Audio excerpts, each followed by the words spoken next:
안녕하세요. 서울대학교 산업공학과 강필성 교수입니다. 자, 이번 챕터에서는 Parameter Efficient Fine Tuning이라는 방법론에 대해서 설명을 하도록 하겠습니다. 이를 위해서 다음과 같은 순서에 따라서 설명을 하겠습니다. 우선 LLM 재학습이 왜 필요한지에 대해서 설명을 하고요. 두 번째로는 Parameter Efficient Fine Tuning의 어떤 그 카테고리들에 대해서 설명을 한 다음에 마지막 네 가지의 가장 대표적인 Parameter Efficient Fine Tuning 방법론을 차근차근 설명하고 마무리 짓도록 하겠습니다. 자, 그러면 LLM을 재학습한다라는 것이 무엇이냐, 파인 튜닝이 무엇이냐고 하면 먼저 레이블이 없는 대용량의 코퍼스로부터 학습된 언어 모델을 우리가 원하는 태스크를 수행하기 위해서 해당 스페시픽한 타겟 태스크에 맞게 어댑팅을 하거나 또는 파인 튜닝을 한다. 그래서 모델을 다시 한번 추가적으로 학습한다라는 개념인데요. 이 개념은 세 가지의 관점으로 나눠서 생각해 볼 수가 있습니다. 첫 번째, Feature Based Approach라고 하는 것은 사전 학습된 모델은 그대로 고정을 시켜두고 학습용 데이터를 활용을 해서 결국은 마지막 레이어에 대한 클래시파이어를 리니어 모델로 추가를 해서 이 부분만, 리니어 모델의 마지막 부분만을 학습하는 게 피처 기반의 접근입니다. 두 번째 파인 튜닝 방법론이라는 것은 앞서 첫 번째 방법론과 동일하게 사전 학습된 트랜스포머 또는 언어 모델을 고정시켜 놓은 상태에서 뒷단을 조금 더 복잡하게 만듭니다. 하나 또는 두 개 이상의 아웃풋 레이어를 설정을 하고요. 이 아웃풋 레이어들에 대해서 레이블링이 된 데이터를 통해서 해당하는 아웃풋 레이어를 다시 한번 가중치를 학습하는 것이죠.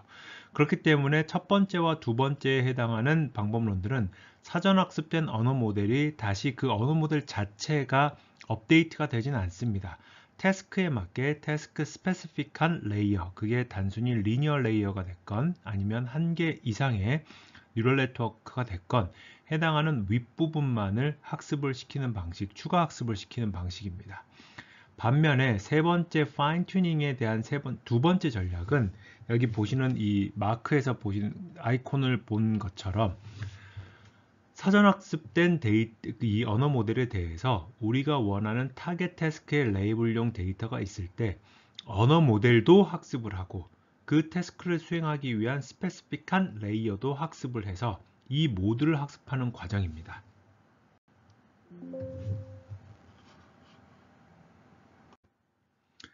그렇기 때문에 쉽게 생각할 수 있는 것처럼 이 파인 튜닝의 세 가지 방법을 성능 축과 학습 효율 축으로 보면 당연히 트레이닝 에피션시 관점에서는 리니어 레이어만 학습하는 피처 기반의 방법론이 가장 빠를 것이고요.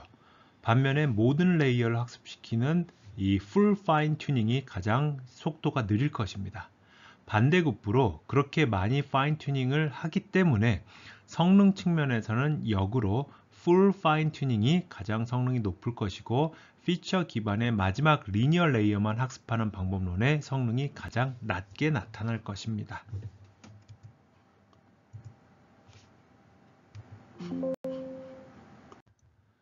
앞선 재학습 방식과는 별도로 또 다른 재학습 방식이 있습니다. 그것을 In Context Learning, 우리가 GPT를 하면서 했었던 내용인데요. In Context Learning이라고 하는 것은 모델을 직접적으로 업데이트하는 것이 아니라 타겟 태스크에 맞게 몇 가지의 예시를 모델에 입력을 해주게 되면 모델 자체 파라미터를 업데이트하지 않고서도 언어 모델이 사용자가 원하는 과업이 무엇인지를 인지해서 적절한 답을 내어줄 수 있는 능력을 가지고 있다는 것을 보여주는 것입니다. 그래서 지금 보시는 바와 같이 태스크에 대한 스크립트, 디스크립션만 주어져 있고 이러한 상황에서 그냥 디스크립션과 예시 없이 문제만 주는 것이 제로샷이었고요. 디스크립션을 주고 하나의 예시를 준 다음에 내가 원하는 문제를 주는 것이 원샷이었고요. 또는 디스크립션을 주고 몇 개의 예시를 준 다음에 우리가 원하는 문제를 풀도록 하는 것이 퓨샷 러닝이었습니다. 그런데 기존의 LLM 재학습 방법론의 몇 가지 한계점이 있는데요. 첫 번째, 성능 측면이라고 하면 모델을 지속적으로 추가 학습하는 과정, 이걸 이제 sequential transfer learning이라고 표현을 합니다. A라는 태스크를 수행을 했다가 B라는 태스크를 수행하고, 그래서 사전 학습된 언어 모델이 이렇게 하나가 있으면요, 여기에 대해서 이 언어 모델을 태스크 A를 학습을 시키고, 업데이트된 언어 모델을 태스크 B에 대해서 학습시키고, 다시 또 이런 식으로 태스크 C, D, 이런 이제 계속적으로 새로운 태스크에 대해서 학습을 시키는 겁니다. 그랬을 때 언어 모델이 가지고 있는 문제점이 뭐냐면, 기존에 학습한 정보를 잊는 현상을 야기한다라는 것입니다. 이 말이 무슨 얘기냐면 catastrophic forgetting이라고도 표현을 하는데, 이쯤 돼서 이 모델에 대한 역량을 봤을 때 얘는 이미 A라는 태스크에 대한 풀이 능력 또는 A라는 태스크를 풀기 위한 능력을 잃어버렸다라는 얘기로 보시면 되겠습니다. 우리도 마찬가지죠. 시험을 볼 때 이전에 배웠던 중간고사에서 봤던 내용들을 기말고사 볼 때 다시 공부하지 않고서 모든 걸 기억하는 사람은 없을 겁니다. 또한 모델이 모든 파라미터를 새로운 데이터에 대해서 학습하는 것 자체가 항상 정답이 아닙니다.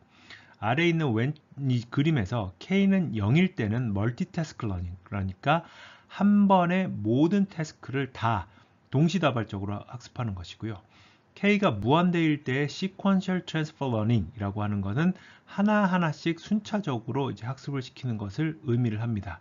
이랬을 때 멀티태스크 러닝일수록 소스 태스크로부터의 knowledge forgetting이 적다. 바꿔 말하면 타겟 로스가 수렴하는 게 멀티태스크 러닝이 이쪽이고요.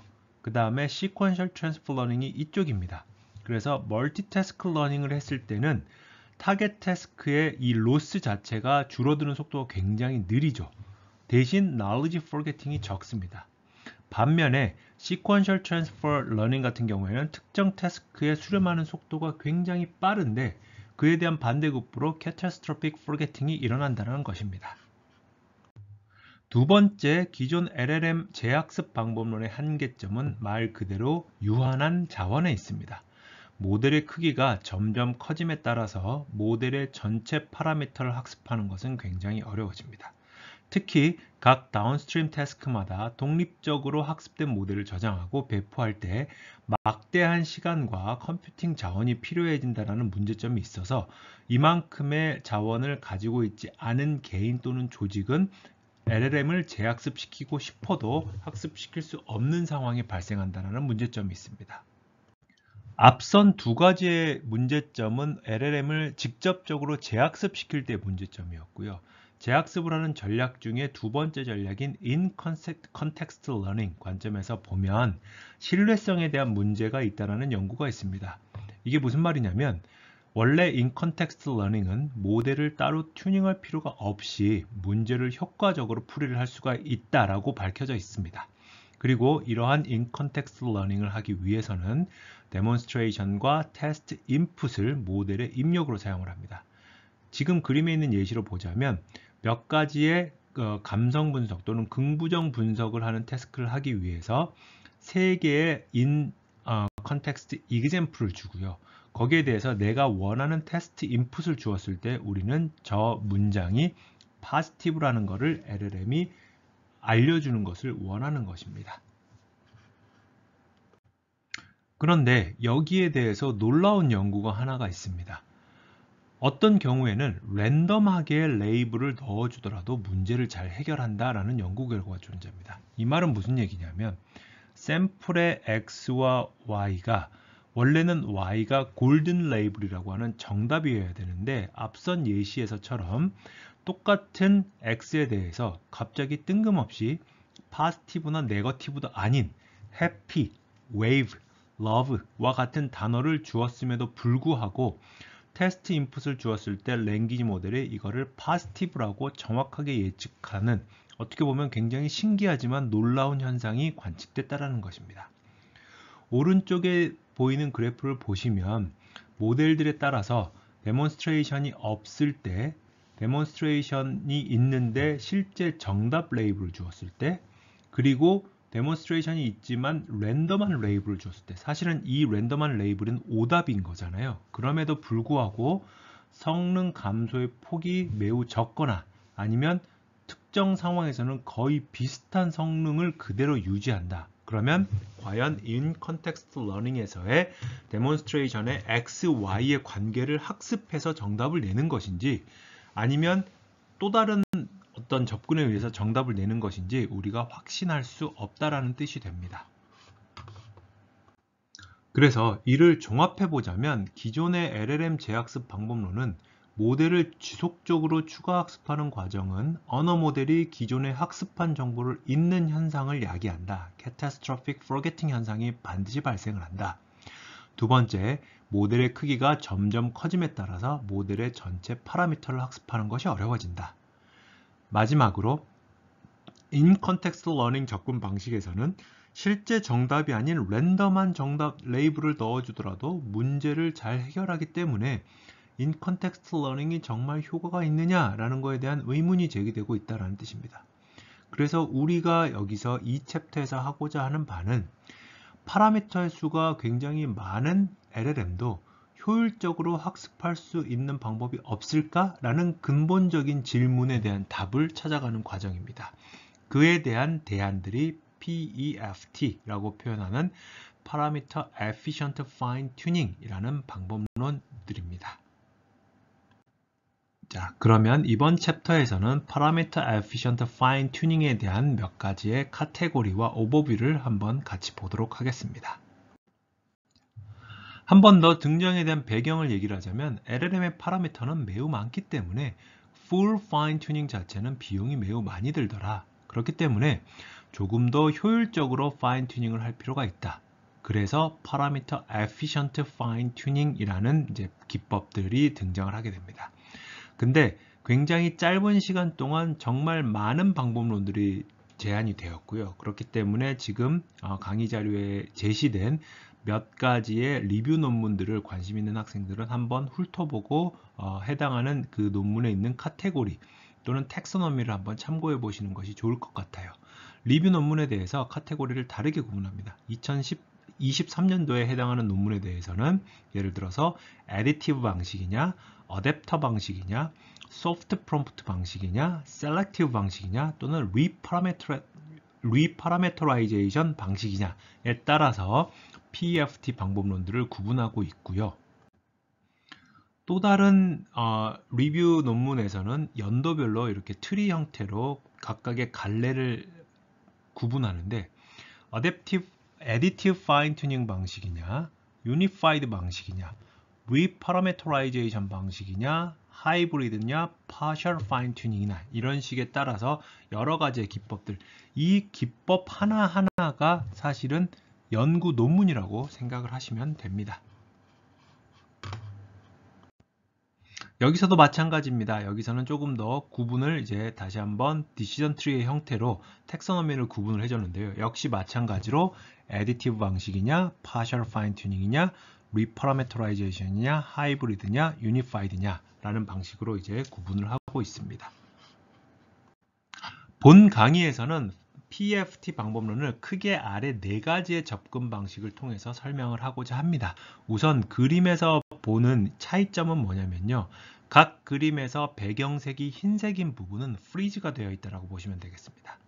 그래서 첫 번째 방식인 어댑터 튜닝에 해당하는 방식은요. 지금 현재 V 표시로 체크를 해놓은 부분들은 프리즈된 상태에서 어댑터라고 하는 모듈만 추가적으로 이제 재학습이 되는 상황이고요. 역시 프리픽스 튜닝 역시 각각에 해당하는 부분, 하얀색 부분들은 학습이 되지 않는데 프리픽스라고 되어 있는 이 부분이 학습이 된다. 프롬프트 튜닝 역시 인풋에 붙어 있는 프롬프트가 학습이 된다.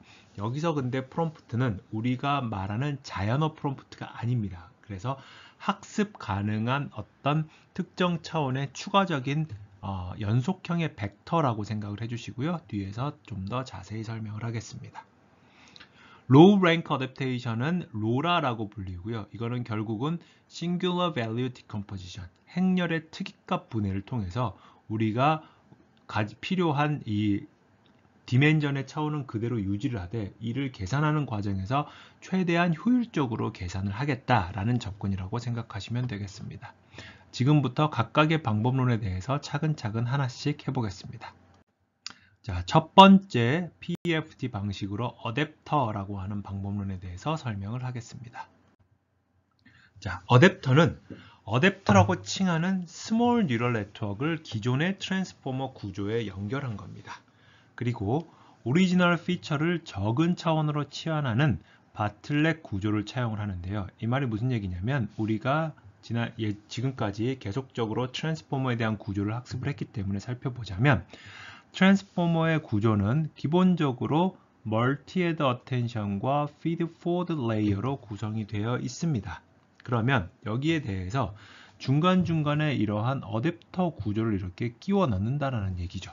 그러면 이 어댑터 구조는 다시 펼쳐보면 어떻게 생겼느냐라고 봤을 때 원래의 아웃풋에 대한 리프레젠테이션, 히든 리프레젠테이션이 있을 때 다운 프로젝션을 통해서 굉장히 적은 차원으로 치환을 하고요. 그래서 이게 바틀렉 구조라고 하는 것입니다. 이걸 통해서 다시 한번 비선형 변환을 하고 그리고 난 다음에 업 프로젝션을 통해서 우리가 필요로 하는 고차원의 다시 한번 히든 리프레젠테이션을 찾아냅니다. 근데 여기서는 그림이 이렇게 그려졌지만 트랜스포머의 개별 레이어와 통합될 수 있다라고 하는 얘기는 뭐냐면 어텐션을 한 뒤에 어댑터를 붙일 수도 있고 fully connected 레이어 후에 어댑터를 붙일 수도 있고 둘 다 할 수도 있다라는 얘기입니다. 그리고 이 어댑터는 트랜스포머의 모든 블록에서 같은 구조를 사용한다. 이 말은 무슨 얘기냐면 이 구조 자체가 같다라는 뜻입니다. 몇 개의 안에 있는 프로젝션 디멘전을 사용할 것인가 라는 거에 대한 내용은 동일하지만 파라미터 자체, 바꿔 말하면 이 프로젝션이 되는 파라미터 자체는 별도로 학습된다 라고 생각하시면 되겠습니다. 그렇기 때문에 오리지널 LM, 랭귀지 모델의 파라미터, 바꿔 말하면 멀티-헤드 어텐션과 피드-포워드 레이어의 파라미터는 프리즈를 하고 어댑터에 해당하는 부분만 업데이트를 하게 되는 것입니다. 그러면 이 그림에서 보자면 여기까지는 그대로 원래 오리지널 파라미터를 통해서 계산을 한 다음에 이 부분 학습하고요. 다시 올려서 이 부분만 학습하는 이런 구조라고 보시면 되겠습니다.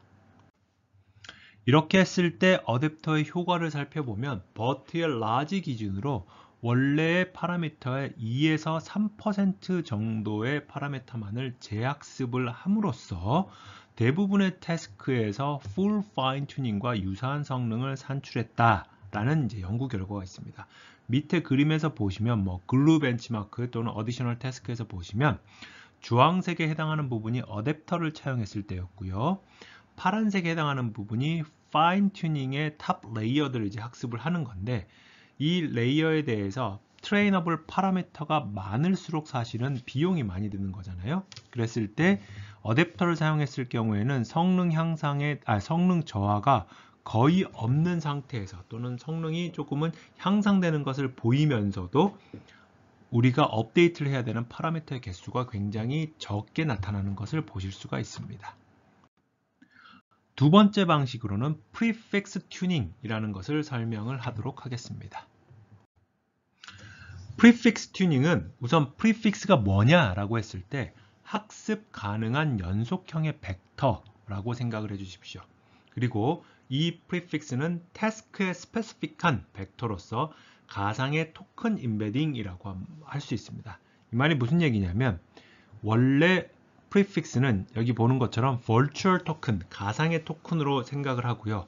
여기 보는 것처럼 table to text일 때의 프리픽스와 summarization일 때의 프리픽스와 translation에 대한 프리픽스가 서로 다른 벡터를 가지고 있죠. 이 하나하나의 사각형이 한 토큰이라고 보시면 되겠습니다. 그러면 이 예제에서는 프리픽스는 두 개의 토큰으로 구성이 되어 있으며 얘네들은 학습 가능한 토큰입니다. 그러면 나중에 트랜스포머에 투입을 했을 때 이 부분만 학습이 되고 나머지 부분은 학습이 안 된다는 뜻인데요.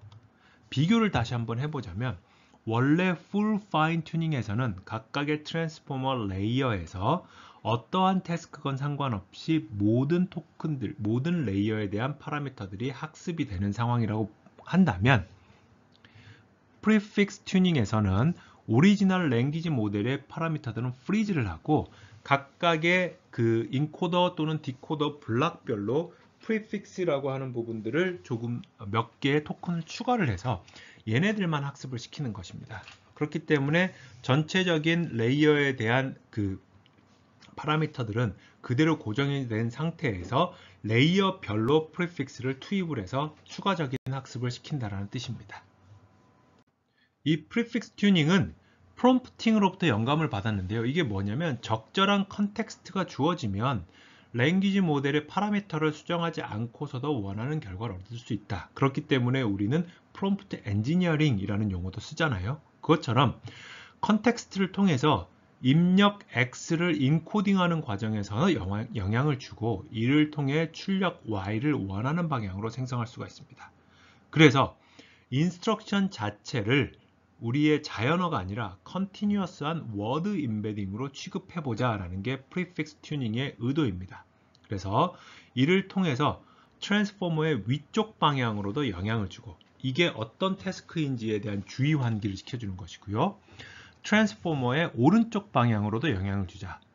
다음 토큰을 생성할 때도 네가 어떠한 태스크를 수행하고 있는지에 대한 인지를 하게 하자라는 뜻입니다. 이 말이 무슨 얘기냐면 원래 프리픽스를 예를 들어서 이만큼이 프리픽스라고 하고요. 그 다음에 여기에 있는 또 다른 기존의 이 트랜스포머에서의 히든 스테이트라고 한번 해보겠습니다. 그러면 여기에서 레이어별로 이렇게 이제 토큰들이 계속적으로 만들어지겠죠. 이렇게 토큰들이 지속적으로 만들어질 때 이 말이 무슨 얘기냐면 자, 위쪽으로 올라간다라는 얘기는 여기서 이 방향으로 올라갈 때 자, 지금 너는 이 태스크를 하고 있어 라는 시그널을 프리픽스를 통해서 주는 겁니다. 너는 지금 번역을 하고 있는 거야 또는 너는 지금 요약을 하고 있는 거야 라는 정보를 위쪽 방향으로 전달을 해줌과 동시에 얘네들을 통해서 이 프리픽스가 여기에 있는 토큰들을 생성을 할 때 자, 너는 지금 어떤 태스크를 하기 위한 토큰을 현재 레이어에서 생성하고 있는 거야 라는 거를 정보를 전달을 해준다는 얘기입니다. 이 두 가지가 초록색에 해당하는 게 첫 번째 꼭지에 대한 설명이고요. 보라색에 해당하는 게 두 번째 꼭지에 대한 설명입니다. 그랬을 때 이 방식이 놀랍게도 in context learning에서 natural language로 표현된 인스트럭션을 이해하는 것보다 더 효과적이다 라고 주장을 합니다. 바꿔 말하면 in context learning에서는 few-shot learning을 할 때 자연어로 데몬스트레이션을 주고 몇 개의 샘플을 주는데 그러지 말고 트랜스포머 레이어 자체에 특정 태스크를 표현할 수 있는 프리픽스라고 하는 러너블한 토큰 몇 개를 두어서 걔를 지속적으로 투입하는 게 훨씬 더 강하게 정보를 전달해 줄 수 있다라고 얘기를 하는 겁니다. 근데 여기서 프리픽스 튜닝에서 여기 보면 그림이 지금 이 부분에 해당하는 내용인데요. 인풋 레이어에만 프리픽스를 추가하면 long range dependency의 영향을 받으니 모든 레이어에 프리픽스를 추가하자. 바꿔 말하면 한 번만 프리픽스를 주면 위쪽으로 올라가면서 얘가 무슨 태스크를 하고 있는지에 대해서 다시 한번 누락하거나 헷갈리거나 중요하게 여기지 않을 수 있기 때문에 지속적으로 주의 환기를 시켜주자라는 겁니다. 반면에 프리픽스 튜닝에서는 이 프리픽스 자체는 뭔가 의미를 가지고 있는 쿼리가 아니라 어떤 단어들에 대해서 나머지 보캐블러리에 대해서 키와 밸류의 역할만을 하도록 하자라고 하는 게 프리픽스 튜닝의 특징입니다.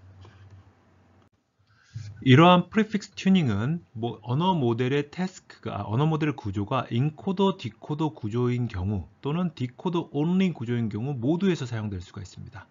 위쪽에 해당하는 게 디코더 온리 구조라고 보시면 될 텐데요. 여기 보는 것처럼 오토 리그레시브 모델이잖아요.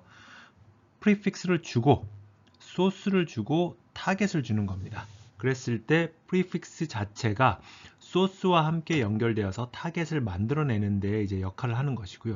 또는 인코더 디코더 모델에서는 인코더에 해당하는 프리픽스와 디코더에 해당하는 프리픽스를 두 개를 동시에 주고서 각각의 단계에서 이 프리픽스에 의해서 수행해야 되는 태스크가 무엇인지를 직접적으로 지시하는 역할을 하게 됩니다. 이랬을 때 프리픽스 튜닝의 효과를 한번 보자면 굉장히 많은 데이터셋에서 아까 설명했던 어댑터 같은 경우에는 2%에서 3% 정도의 파라미터를 업데이트한다 그랬잖아요. 프리픽스는 놀랍게도 이보다 훨씬 더 적은 0.1%의 파라미터만을 업데이트하는 것으로 full fine tuning에 근접하거나 더 우수한 성능을 나타낸다. 표에서 보시면 이쪽이 full fine tuning이고요. 어댑터 구조를 사용했을 때 3%를 사용한 거, 어댑터인데 굉장히 줄여서 0.1%를 사용한 거, 그리고 프리픽스 튜닝을 했을 때 내용입니다. 보시면 굵은색 그 볼드 표시가 1등이기 때문에 굉장히 많은 부분에서 full fine tuning 또는 프리픽스가 1등을 하고 있다라는 걸 보실 수가 있고요. 어댑터하고 비교를 했을 때도 성능이 비슷하거나 또는 뛰어난데 파라미터의 개수는 30분의 1, 3%와 0.1%니까 대략 30분의 1밖에 쓰지 않음에도 불구하고 이렇게 우수한 성능을 나타내고 있다는 것을 확인할 수가 있습니다. 프리픽스 튜닝에서 또 재밌는 그 현상 중에 하나는 프리픽스의 효과를 나타내는 그림인데요. 이 프리픽스를 무작위로 초기화, 프리픽스도 하나의 어떤 vocabulary 토큰이라고, 가상의 토큰이라고 설명을 했잖아요. 그러면 그 토큰을 그냥 어떤 그 vocabulary가 존재하는 공간상에서 임의의 점으로 초기화하는 것보다 실제 존재하는 단어들로 초기화를 하면 성능이 더 향상되더라 라는 이제 연구 결과가 있습니다. 그런데 여기에 대해서 task specific word로 초기화를 하면 성능 향상이 두드러지지만 태스크와 전혀 관련이 없는 단어로 초기화를 하더라도 랜덤하게 이니셜라이제이션 하는 거에 비해서 성능이 향상된다. 이 말이 무슨 얘기냐면 여기 보는 것처럼 summarize나 table to text는 성능의 태스크의 스페시픽한 단어입니다. 얘네들을 통해서 프리픽스를 초기화를 하는 거는 당연히 성능이 좋은데 더 재밌는 사실이 놀랍게도 그냥 elephant라든지 바나나라든지 beautiful과 같은 사실은 어떤 특정한 태스크를 지정하지 않는 어휘, vocabulary임에도 불구하고 이렇게 초기화를 해서 학습 파인 튜닝을 시켰을 때 전혀 존재하지 않는 단어들의 벡터인 랜덤한 벡터를 사용하는 것보다 성능이 두드러진다, 향상이 더 크게 일어난다라는 재미있는 이제 현상을 발견을 한 겁니다. 자, 이번에는 PEFT의 세 번째 대표적인 방법론인 프롬프트 튜닝에 대해서 설명을 하도록 하겠습니다. 여기서 프롬프트 튜닝에서의 프롬프트는 인풋 레이어에 추가되는 학습 가능한 벡터입니다. 이게 굉장히 중요한 개념인데요. 왜냐하면 우리는 이미 프롬프트라는 것을 알고 있기 때문에 여기서의 이 프롬프트와 우리가 LLM 서비스, AI 서비스를 사용할 때 실제로 입력하는 자연어 프롬프트와는 좀 다릅니다. 그래서 인퍼런스에서 사용하는 내추럴 랭귀지 프롬프트가 아니라 처음부터 이 입력에 대해서 학습을 하는데 추가해주는 입력에 더해지는 어떤 벡터라고 보시면 되겠습니다. 그래서 태스크 스페시픽한 프롬프트 임베딩이 인풋 텍스트 임베딩과 결합돼서 LLM에 투입이 된다. 그래서 위에 있는 이 그림을 한번 이렇게 봐보시면요. 아까 프리픽스 같은 경우에는 인풋에 붙는 vocabulary가 아니라 각각의 트랜스포머 레이어마다 해당하는 그 프리픽스를 기본적으로 계속적으로 이제 투입을 해준다라고 설명을 했었는데요. 프롬프트 튜닝에서는 인풋 자체에 프롬프트를 붙여서 트랜스포머 레이어에 투입을 하는 겁니다. 그렇기 때문에 우리가 LLM 서비스를 활용할 때 프롬프트는 인퍼런스 단계에서 투입을 해주는 것이고요. 이거는 파인 튜닝 단계에서 우리가 가지고 있는 입력에 대해서 입력 앞쪽에 태스크 스페시픽한 특정한 차원의 vocabulary 토큰들 몇 개를 붙여주는 러너블한 토큰들, 학습 가능한 토큰들을 붙여주는 거라고 보시면 되겠습니다. 그림상에서 오른쪽 위의 그림에서 봤을 때 프리픽스 튜닝이라는 것과 프롬프트 튜닝의 차이는 결국은 똑같이 런업을한 몇 개의 vocabulary를 투입하는데 이거를 인풋 단계에서만 투입하면 프롬프트 튜닝이 되는 것이고요. 각각의 레이어에 대해서 지속적으로 투입을 해주되 인풋에서는 투입을 하지 않는 것이 프리픽스 튜닝이 됩니다. 두 가지 접근 방법이 굉장히 비슷한 시기에 나왔습니다. 그렇기 때문에 서로 이제 다른 연구로서 인정이 되는 것이죠. 그러면 이 프롬프트 튜닝이 프리픽스와의 차이점이 무엇이냐라고 봤을 때 아까 전에 프리픽스 같은 경우에는 해당하는 프리픽스의 vocabulary들은 쿼리로서의 역할은 하지 않지만 키와 밸류로서의 역할을 한다라고 말씀드렸잖아요. 프롬프트 임베딩은 쿼리와 키와 밸류를 모두 생성해서 연산에 사용을 합니다. 그렇기 때문에 연산을 사용하는데 실제 토큰 수가 이제 증가를 하게 되겠죠. 그래서 이 그림에서 보는 것처럼 모델 튜닝을 할 때 태스크 A, 태스크 B, 태스크 C에 대한 모델들이 있을 때 어떤 태스크냐에 따라서 태스크 스페시픽한 이러한 프롬프트를 입력에다가 투입을 해주고 그리고 난 다음에 사전 학습된 프리트레인드 모델에다가 투입을 해주는 이러한 방식이 바로 프롬프트 튜닝입니다.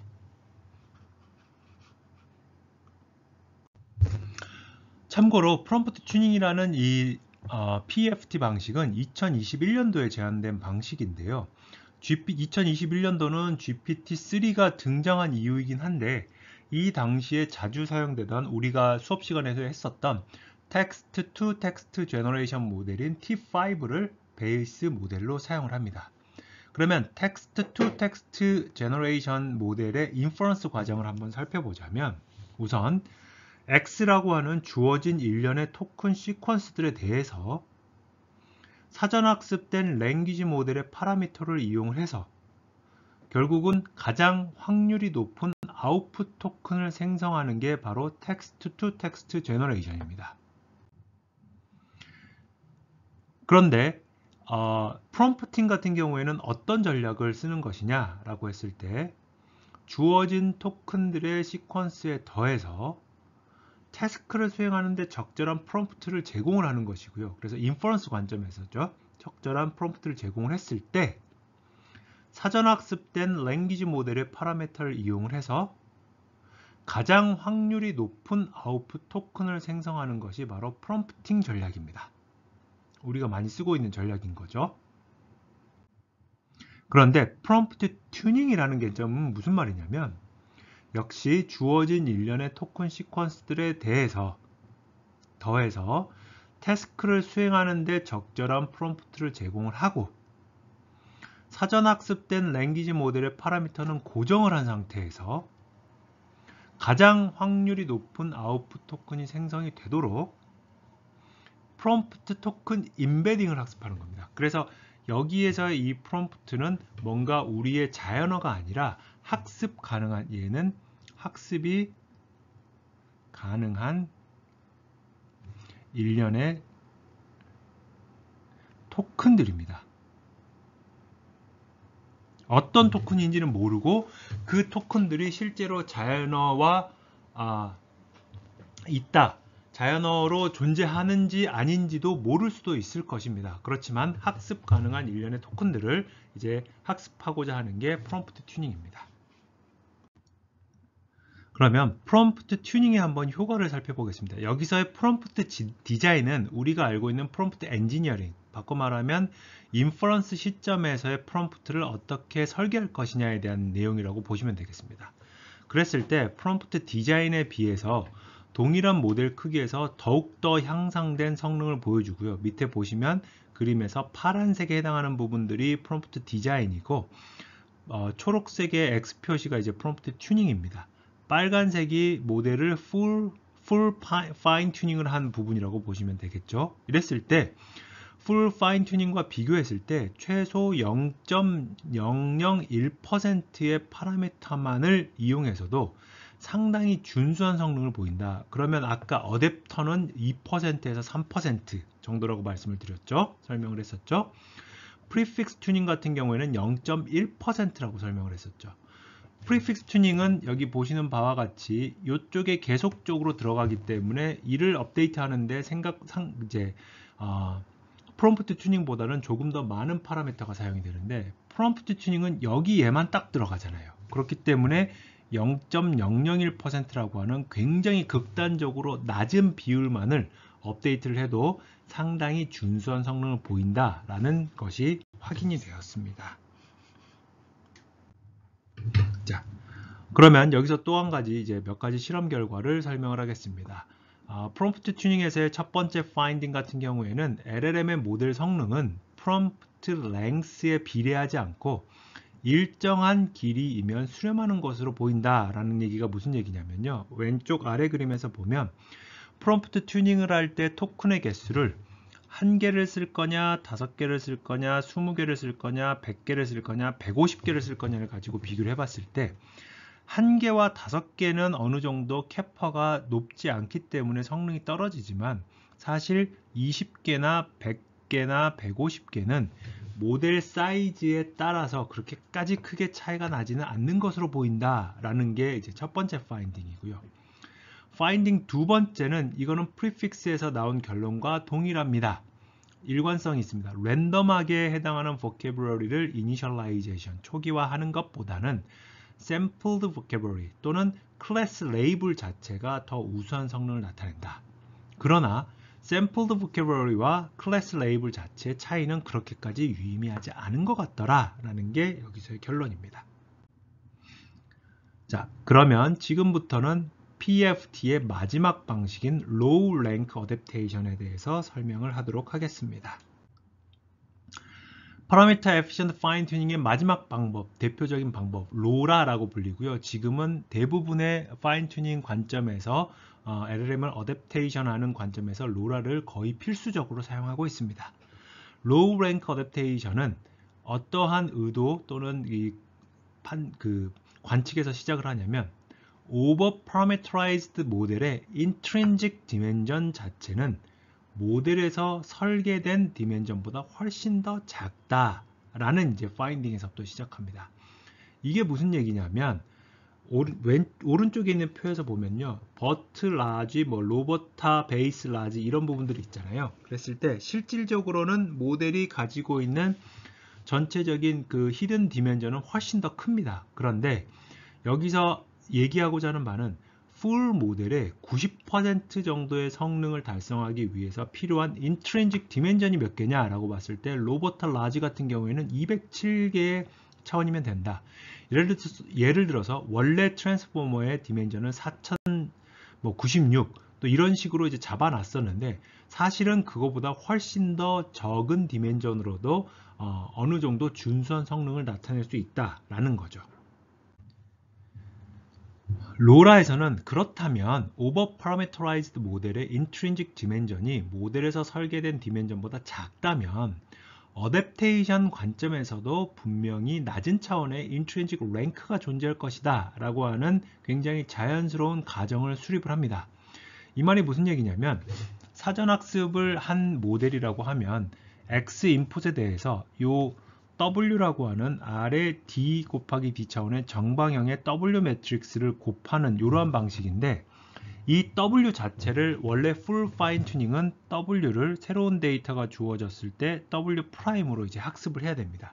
근데 그걸 하는 과정에서 W를 W 프라임으로 원래 매트릭스를 학습하게 되면 D 곱하기 D 차원의 엘리멘트들을 전부 학습을 해야 되는데 그러지 말고 이 A와 B를 이제 행렬의 특이각 분해를 하면 A는 R의 D 곱하기 R 차원, B는 R의 R 곱하기 D 차원이면 A 곱하기 B는 R의 D 곱하기 D 차원으로 오리지널 W 매트릭스와 동일한 차원을 갖게 됩니다. 그랬을 때 이 인트린직 디멘전이 원래 차원의 D보다 훨씬 더 적을 것이다. 그래서 결국은 우리가 업데이트를 해야 되는 게 D의 제곱이라는 개수만큼이었다면 우리는 그냥 2 곱하기 R의 D제곱인데 R이 D보다 훨씬 더 작으니까 요 우리가 계산해야 되는 또는 업데이트해야 되는 파라미터의 개수가 훨씬 더 적지 않을까? 라고 하는 가정입니다. 놀랍게도 요 어댑테이션 관점에서 실험적으로 R은 1이나 2 정도에도 크게 차이가 없다라는 것도 밝혀졌습니다.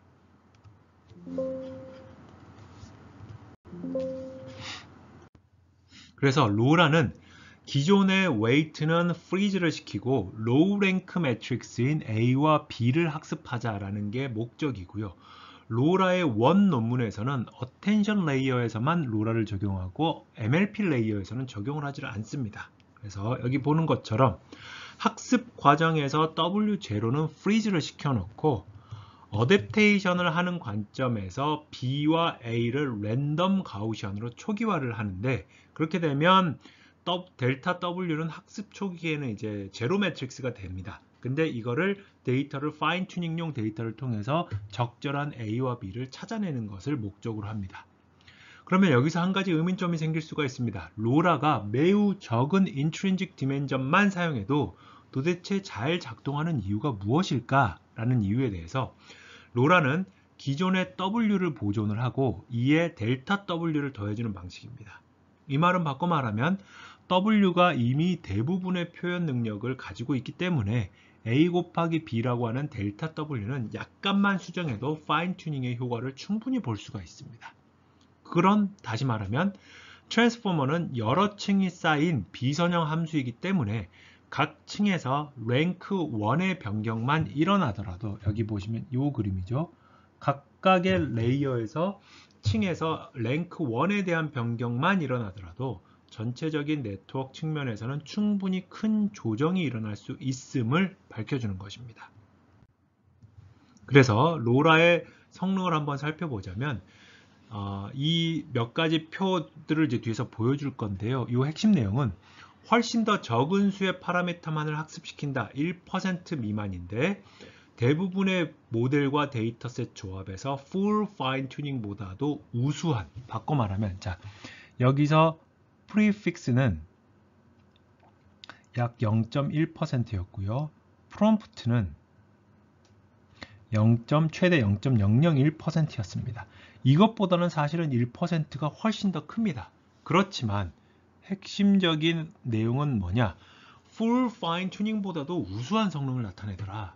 그럼 이 말은 무슨 얘기냐면 더 적은 개수의 노력을 적은 수의 리소스를, 적은 양의 리소스를 투입을 해서 더 우수한 성능을 나타낼 만큼이라면 우리는 이걸 쓰지 않을 이유는 없다. 그래서 효율적으로 프리픽스와 프롬프트가 조금 더 효율적이긴 하나 거기에 대한 트레이드 오프로서 성능에 대한 저하를 일으키기 때문에 풀 파인 튜닝보다도 더 성능이 좋은 로라를 우리는 쓰겠다라고 해서 최근에는 거의 대부분 로라를 디폴트로 사용하고 있습니다.